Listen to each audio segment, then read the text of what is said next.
90കളിൽ America കണ്ട ഏറ്റവും വലിയ ഹാക്കറായിരുന്നു ജോനാഥൻ ജെയിംസ്. ഇന്നും ലോകത്തെ ഏറ്റവും വലിയ ഹാക്കർ ആരാൻ ചോദിച്ചാൽ പലരും അദ്ദേഹത്തിന്റെ പേരായിരിക്കും പറയുക.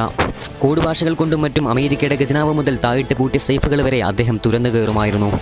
ഒരിക്കൽ അമേരിക്കൻ ഡിഫൻസ് ഫോഴ്സിന്റെ വെബ്സൈറ്റ് ആരോ ഹാക്ക് ചെയ്തു. പോലീസുകാർ തലകുത്തി നോക്കിയിട്ടും ഹാക്കറെ കണ്ടെത്താനായില്ല.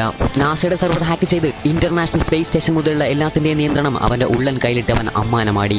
ഒടുവിൽ അമേരിക്കൻ പോലീസിന് തലവേദന സൃഷ്ടിച്ച ജോനാഥനെ കുരുക്കാൻ പോലീസ് ഒരു വഴി കണ്ടെത്തി. അവന്റെ മാതാപിതാക്കളുടെ കസ്റ്റഡിയിലെടുത്ത് അവനോട് കീഴടങ്ങാൻ വേണ്ടി അവനോട് ആവശ്യപ്പെട്ടു. ഒടുവിൽ നീണ്ട കാത്തിരിപ്പിന് ശേഷം പോലീസ് സ്റ്റേഷനിലേക്ക് ജോനാഥന്റെ കോളെത്തി. ഒരു കുറ്റസമ്മതം പ്രതീക്ഷിച്ച പോലീസുകാർക്ക് തെറ്റി. അദ്ദേഹം പറഞ്ഞിട്ടുണ്ടായിരുന്നത് ഇങ്ങനെയായിരുന്നു: നിങ്ങൾക്ക് ഞാൻ 12 മണിക്കൂർ സമയം തരാം. അതിനുള്ളിൽ എന്റെ മാതാപിതാക്കളെ വിട്ടിട്ടില്ല എന്നുണ്ടെങ്കിൽ നിങ്ങളുടെ രാജ്യത്തിന്റെ ഖജനാവടക്കം ഞാൻ കാലിയാക്കും. പക്ഷേ പിന്നീട് ഒരു ദിവസം ജോനാഥന്റെ കയ്യിൽ നിന്ന് പറ്റിയൊരു പിഴവ് മൂലം പോലീസുകാർ ജോനാഥനെ കണ്ടെത്തുകയാണ്. ഒരു വലിയ വ്യക്തിയെ പ്രതീക്ഷിച്ച പോലീസുകാർക്ക് തെറ്റി. അവിടെ കണ്ടിട്ടുണ്ടായിരുന്നത് വെറും 15 വയസ്സ് മാത്രം പ്രായമുള്ള ജോനാഥൻ ജെയിംസിനെയായിരുന്നു. അവനായിരുന്നു അമേരിക്കയെ മുഴുവൻ ഉള്ളം കയ്യിലിട്ട് അമ്മാനമാടിയിരുന്നത്.